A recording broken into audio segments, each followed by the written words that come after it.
I'm Don Merrill, and I'm talking to country music legend Dwight Yoakam. For the next few minutes, we're going to talk to Mr. Yoakam about his career, his music, and his upcoming album. Hey, baby, what do you know about how it feels? Honey, what do you know about it? That's real, baby. What do you know about the whole deal? What do you know about love? Hey, baby, what do you know about all his dreams? Honey, what do you know about Cupid's schemes? Baby, what do you know about what that means? What do you know about love? I've been longing to find another heart that would know, and it seems like yours just mine. Hey, baby, what do you know about its first blush? Honey, what do you know about the caught up rush? Baby, what do you know about what to trust? What do you know about love?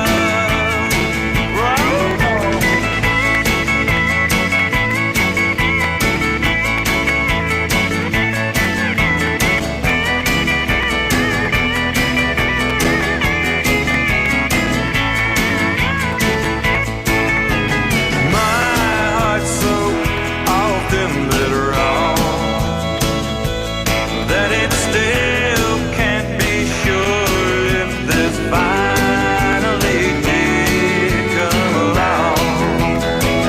Hey, baby, what do you know about all his dreams? Honey, what do you know about Cupid's schemes? Baby, what do you know about what that means? What do you know about love? Oh, trust me.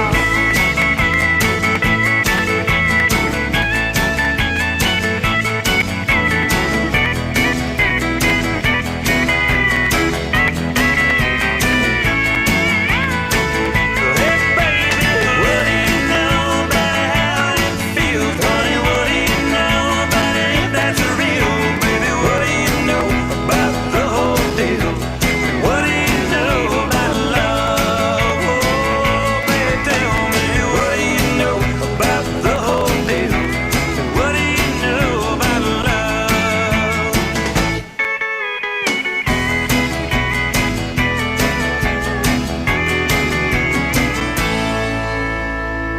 That's Dwight Yoakam, and what do you know about love?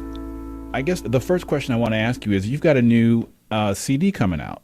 Yeah, it's out next week. It's titled Three Pears, P-E-A-R-S, and from the title inward, from the outside in, it's a different kind of journey for me.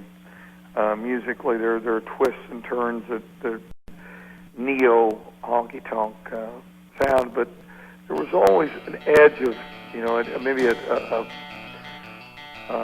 peripheral amount of the kind of cowpunkish, approach to things.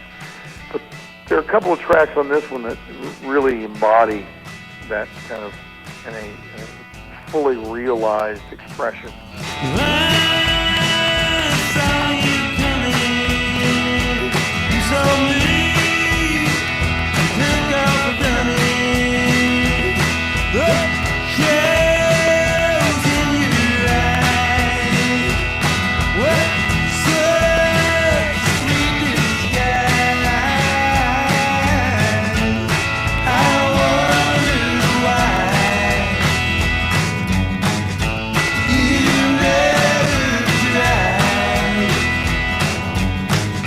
To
That was A Heart Like Mine by Dwight Yoakam, co-produced with Beck.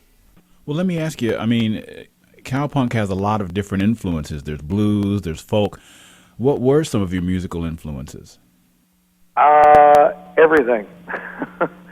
I mean, I listened to, fortunately, was growing up at a period where AM car top 40 radio literally would have everything from a Buck Owens cut like Tiger by the Tail, for instance. Not all of Buck's music was on, top 40 radio. It wasn't suited for it, but there were certain cuts that would get played. And Tiger by the Tail was one. It might be followed by Sonny and Cher. And that might be followed by the Supremes, which led into Roger Miller doing Dang Me. Right. So it was a great moment to listen to car radio. And that influenced me mightily. Listening to the Beatles sometimes a couple years after the fact, because I was a younger kid in that Beatles, sphere of influence. I was 8 when they hit, 10 when Revolver kind of hit and took hold, Paperback Writer and things like that when I was 10, 11 years old. And I was beginning to, forage and kind of cut a path for myself musically. Listening to that British invasion, which reintroduced forms of American music through its own reinterpretation of it. The Beatles' first real recording session track was Love Me Do, which was kind of their version of an Everly Brothers song. And they were heavily influenced by the Everlys and Buddy Holly and Black. That's the Beatles kind of doing, their variation of, country, American country music. And, that was an exciting moment for us to have ourselves reintroduced to, American music vis-a-vis a lot of bands that were in that moment, and the Mercy Beat. And so there are elements of that on here, that are echoes of Sam Cooke channeled through that, maybe, or, which is, you hear some of that kind of stuff in what the Beatles were doing. Right. Now, you said you had 2 songs that were co-produced by Beck. Heart Like Mine was one. What was the other one? And that one we recorded at his home studio, the first thing we did. And the next one was Missing Heart. And that one we recorded at Sunset Sound with Joey Warnaker on drums, Lenny Warnaker's son. Lenny is a legend in the business in that he was one of the guy in his own right, and he executive produced the album with me. So we went in and cut that track, Missing Heart, at Sunset Sound, which is famous for, among other things, the Rolling Stones doing a lot of Exile on Main Street there. Right. And Prince doing Purple Rain in 1999, both there at that studio and being in a residence there for about a year and a half. And it's a great room, and Beck wanted to go in there and kind of mine the molecules of that room. We did it with Joey on drums and Jason Faulkner, who's an exceptional guitar player, on bass. And then he picked up a B-bender later in the session and played some guitar. And I said, well, I listened back, I went, okay, I guess you're the deciding vote. Let's, go forth. And we did, and it, it led to, the completion of what became the first track, because it was, he had asked me about writing something if he produced, had been asked to, create a couple of tracks for possibly for a TV series, and once we did that one, I said, yeah, I might want to keep that, and the other one, Missing Heart, which we did a month or so later. I said, maybe, I don't know if they're interested or not in these, but I'd like to hold out and put them on the album and let this be the start of the record. And he agreed, so that's where that began. Well, looking at some of the people that Beck has worked with, I mean, he's been involved with everybody from the Beastie Boys to Charlie's Angels, Full Throttle. I mean, when you when you produced Pears, I mean, was it your intention to hit a more crossover type of an audience? After meeting Beck, I thought, you know what, he and I might have fun, and we indeed did. A Heart Like Mine was fun. It may not be, some execution of technical perfection. That's not what we were out to do. We were out to, I think, behave like a couple of 17-year-olds let loose. Oh. And that's kind of what my intent was. Well, you've got a long, I mean, your musical career has a long tail. I mean, and a lot of people are sort of, I don't know, maybe musicians have a fan base that's used to their favorites sounding a certain way. And do you ever worry that when you are looking for a new way to express, you might lose people along the way? Well, I mean, I don't. What was it Satchel Paige said years ago? Don't look back. Someone may be gaining on you. That was the famous title to his autobiography. And I maybe that's the best thing to apply if you're striving to engage in performing arts or any kind of creative endeavor. You have to be true to what's personally motivating for you, and hope that it has people that will, in fact, come if you build it. And each record that I've ever made, I've been very fortunate that I've been not only allowed, but in the case of Warner Brothers for the bulk of my career, I was encouraged. And in the case of this album, John Esposito, who runs Warner Nashville, who signed me to do this, and Scott Hendricks and their staff in Nashville, as well as Lenny here in Burbank, encouraged me to do what I heard in my head and express what I was feeling and hearing.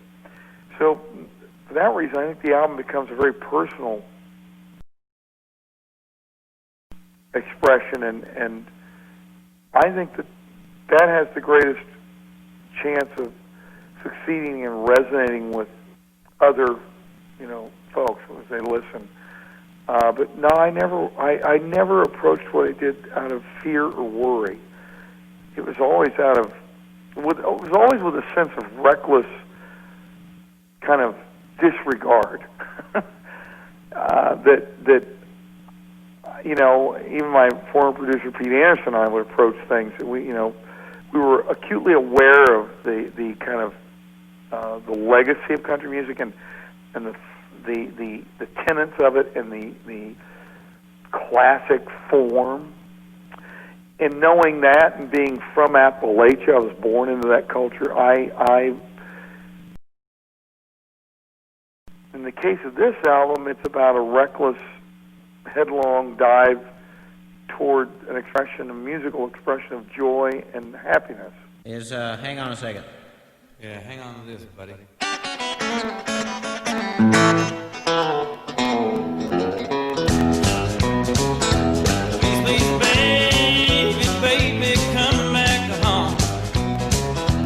It's so cold and dark here all alone. You come back, I promise I'll be good. You come home, baby, like I should. I laughed when you packed your bags and told me goodbye.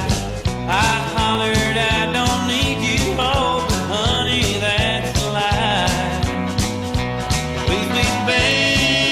Baby, come back home.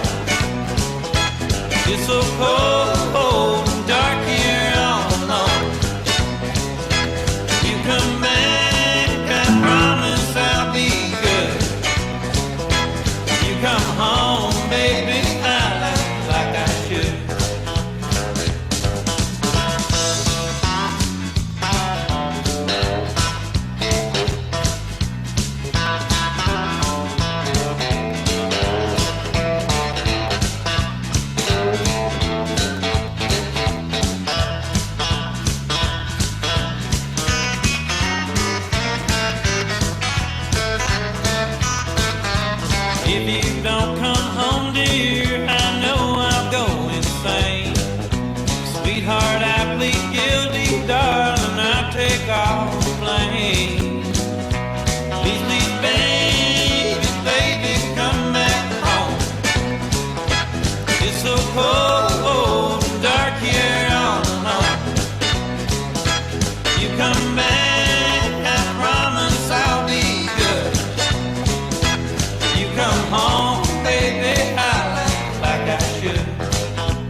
That was Dwight Yoakam, and Please Baby Please.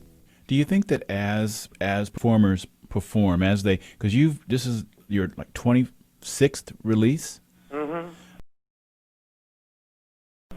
A wink and a giggle, with one another, and there was a moment of being free to be what I often say we knew as children but are taught to forget, which is the world really is and can be about joy. Right.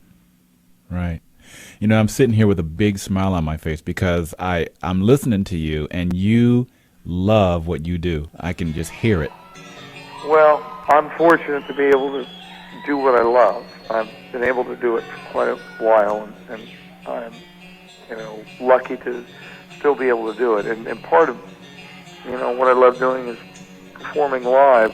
I may have static on my radio, Tuesday glow dark. There's you in Sonata, and I'm here in Echo Park. I'm leaning, hold me tighter, yeah, I think I can be now. 'Cause I'm all strung out on the hill, on the outskirts of town. So my Smith and Wesson went down to eat my mind. Hangs out down Eldorado Street by the Pioneer Chicken Stand. Carmelita, hold me tighter, yeah, I think you're down. And I'm all strung out on the hill, on the outskirts of town.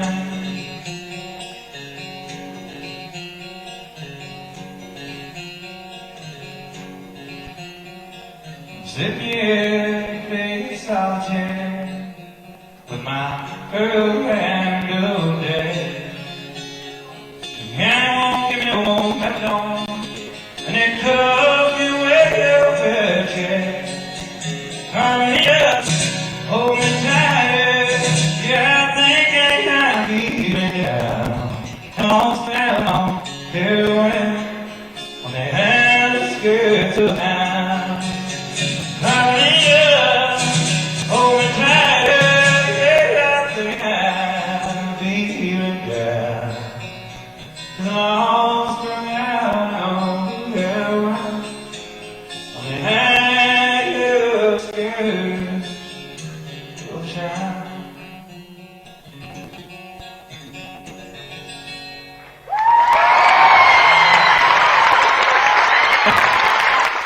And I wanted to thank you, by the way, for the picture that you have on your Facebook page, the 9/11 picture. I post every voice down, I'll post I sound, fans would know that it's me if I'm saying something. That one was,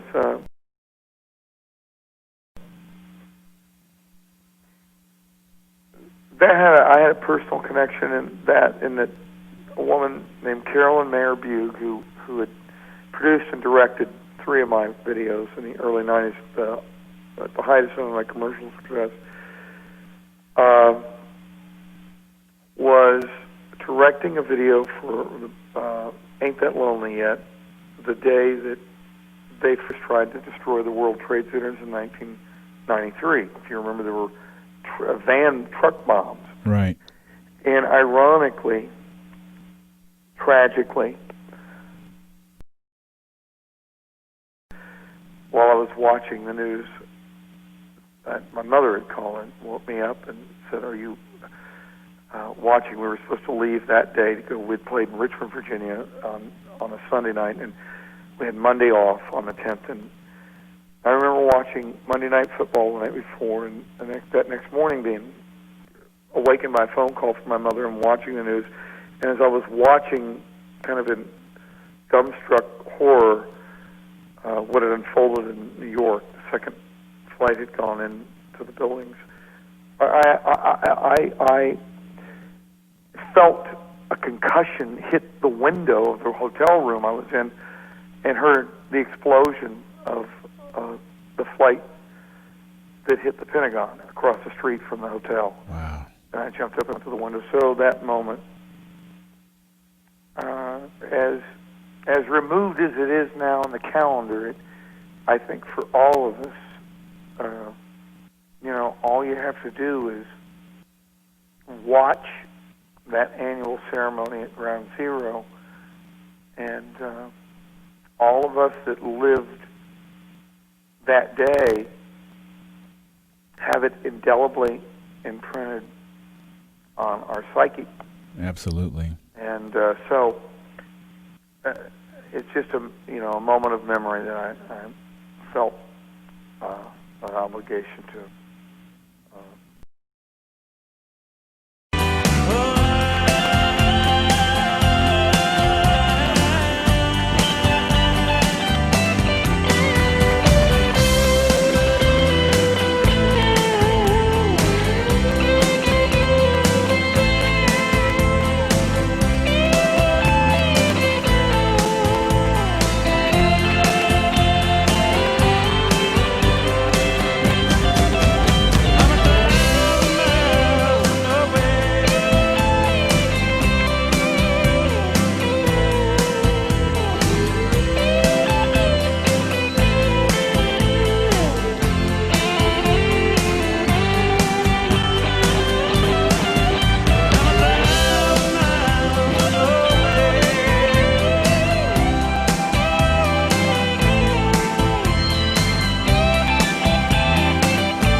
I wanted to mention something about Columbus, Ohio, because I am also from Columbus, Ohio, and I know exactly where Northland High School is. You know where Northland is. I know where it is.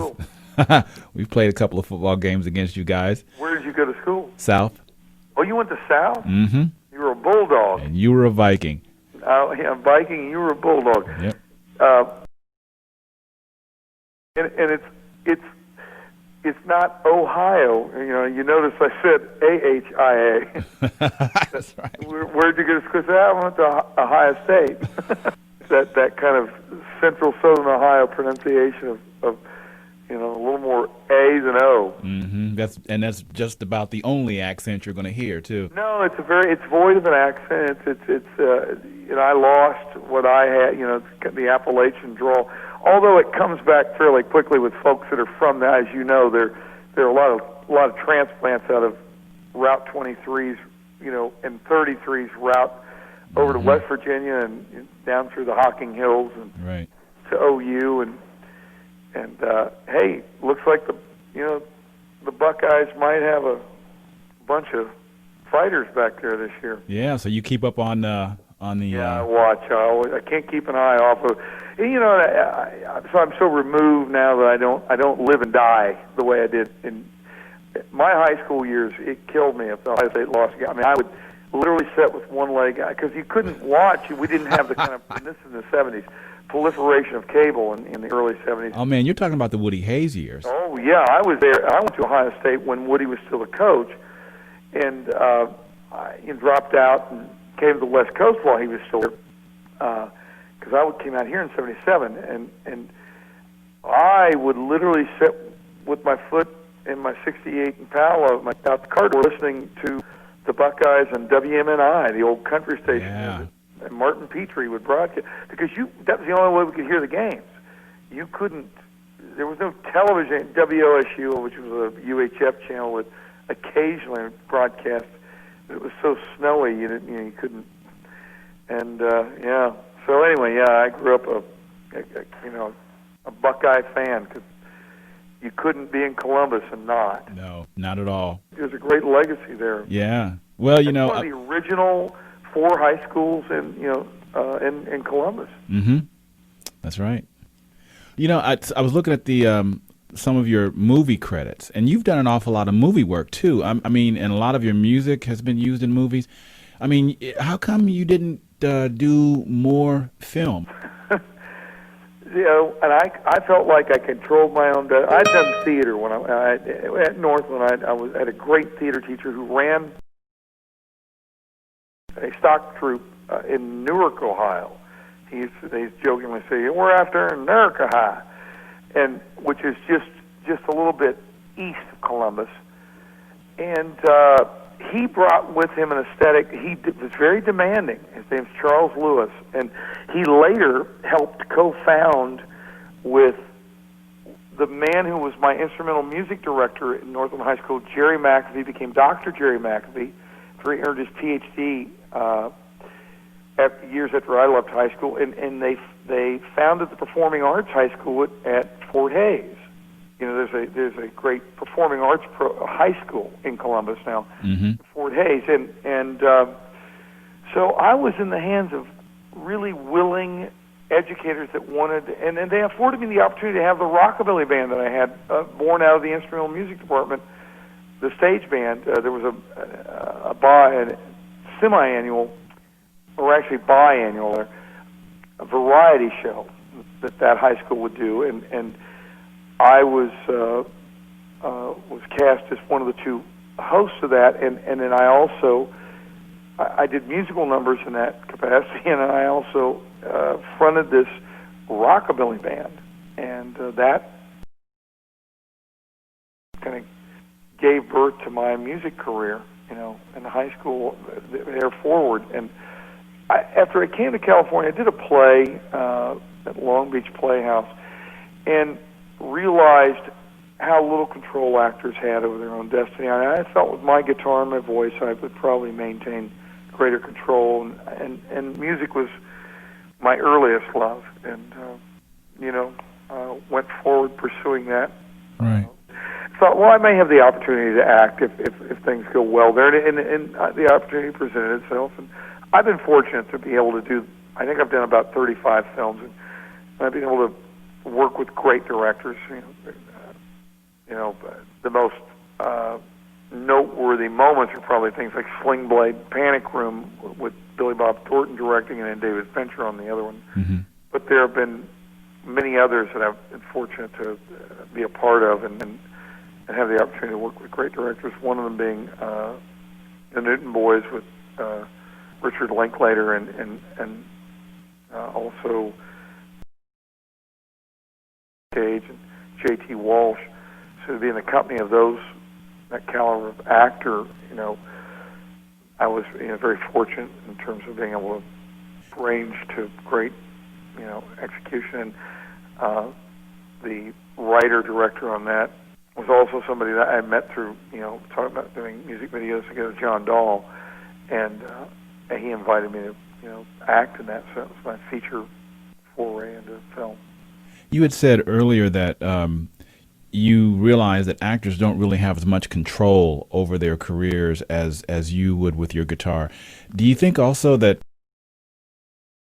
have performed for as long as you've done music, and when you've had as many successes as you've had, do you think that you get to a point where you can branch out and you can do something that you want to do, and you don't really care if the record company is getting exactly what it wants, because you're able to do exactly what you want? Well, certainly success allows you, I'll use a metaphor, the necessary rope to tie a knot and climb higher, or I guess the proverbial hang yourself. But I know that, going back to my producer Pete Anderson, who worked with me on all the early records, we never were concerned with what those outside of what we were doing thought, because I guess we felt so committed. I felt so committed to what I believed about country music and its pertinence to audiences that transcend generational boundaries, that it could maintain it. And it proved to be the case by the early 80s, with that scene exploding again, bands like the Blasters, Los Lobos, but also Rank and File, Lone Justice. There's a whole young, new generation of early 20-somethings that wanted to explore, country music again, and kind of reinterpret it, and that allowed me to have access to an audience. and have an honest overview of at some point you're going to get an honest assessment of what you're doing.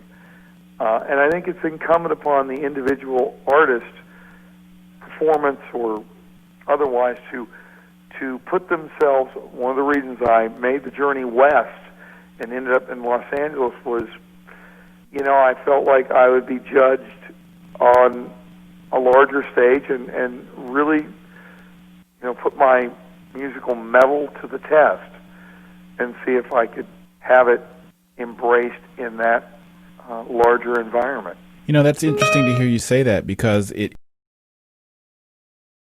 Midwest, those were the hubs of country music, and I would think that if you're going to get a fair evaluation, it's going to be there. But you're sounding like it almost can become parochial, and so you have to get out and That's a great way to put it.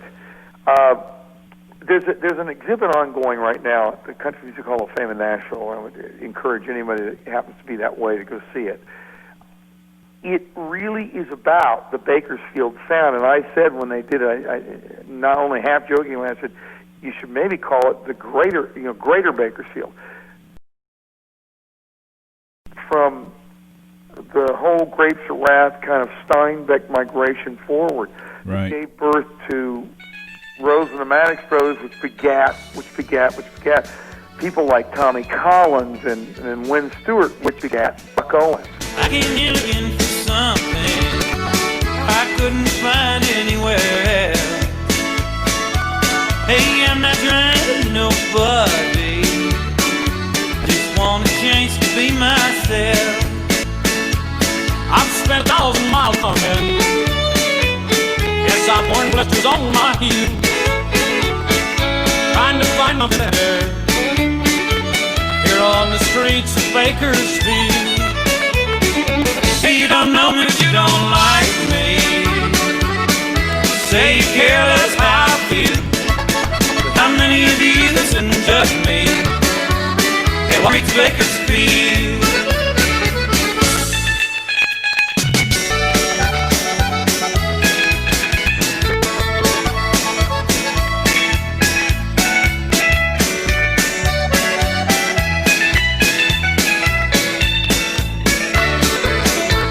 Time in San Francisco, I spent a night there in the can. Lived through this drunk man in my jail cell. I took $15 from that man, left him my watch and my old house key. Don't want folks thinking that I'd steal. Then I thanked him as I was leaving, I headed out for Bakersfield. Hey, you don't know me, but you don't like me. Say you care less how I feel. But how many of you listen and judge me? Ever walk the streets of Bakersfield? Hey, you don't know me, but you don't like me. Say you care less how I feel. How many of you listen and judge me? Ever walk the streets of Bakersfield? How many of you listen and judge me? Ever walk the streets of Bakersfield?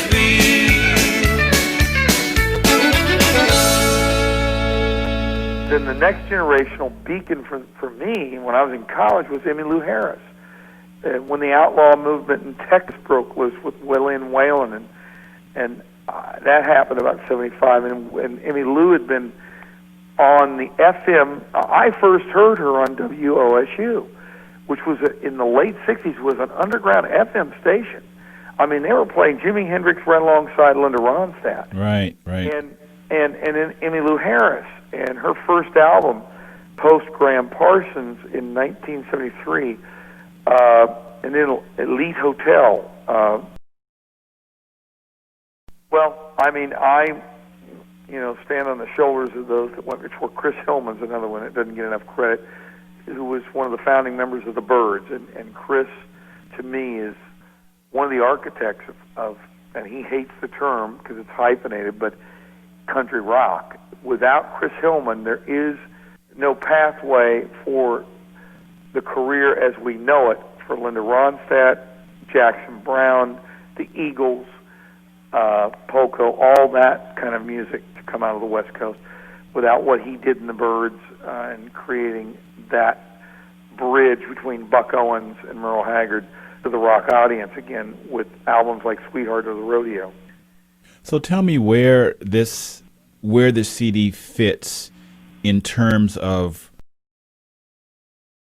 Warner Brothers Records in Nashville, Espo and his staff allowing me, and Lenny Warner's encouragement and counsel as executive producer. Well, Mr. Yoakam, it was a pleasure talking to you. Thank you very much. It was a pleasure to meet a fellow, although I'm a not native-born Buckeye, adopted the Scarlet and Gray and Buckeye Battle Cry. That's right.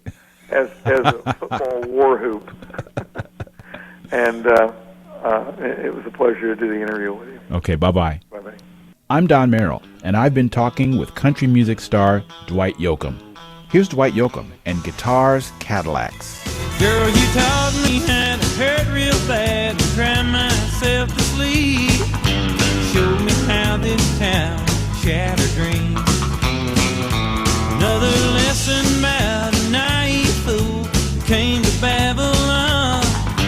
Found out that the pie don't taste so sweet. Now his guitar's Cadillacs, hillbilly music, lonely, lonely streets that I call home. Yeah, my guitar's Cadillacs, hillbilly music, the only thing that keeps me hanging on.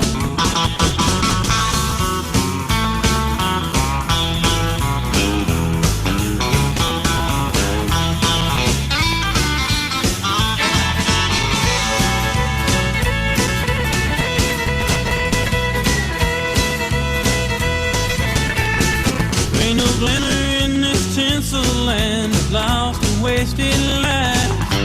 Paint scars and all that's left of me. Oh, but thank you, girl, for teaching me brand new ways to be cruel. If I can find mine now, I guess I'll just leave. And it's guitars, Cadillacs, hillbilly music, lonely, lonely streets I call home.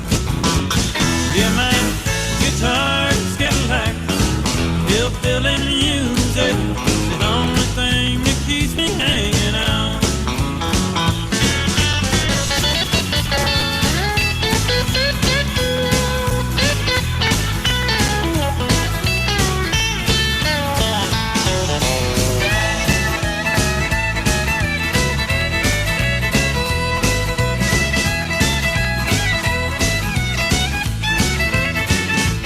All his guitars, Cadillacs, hillbilly music, lonely, lonely streets that I call home.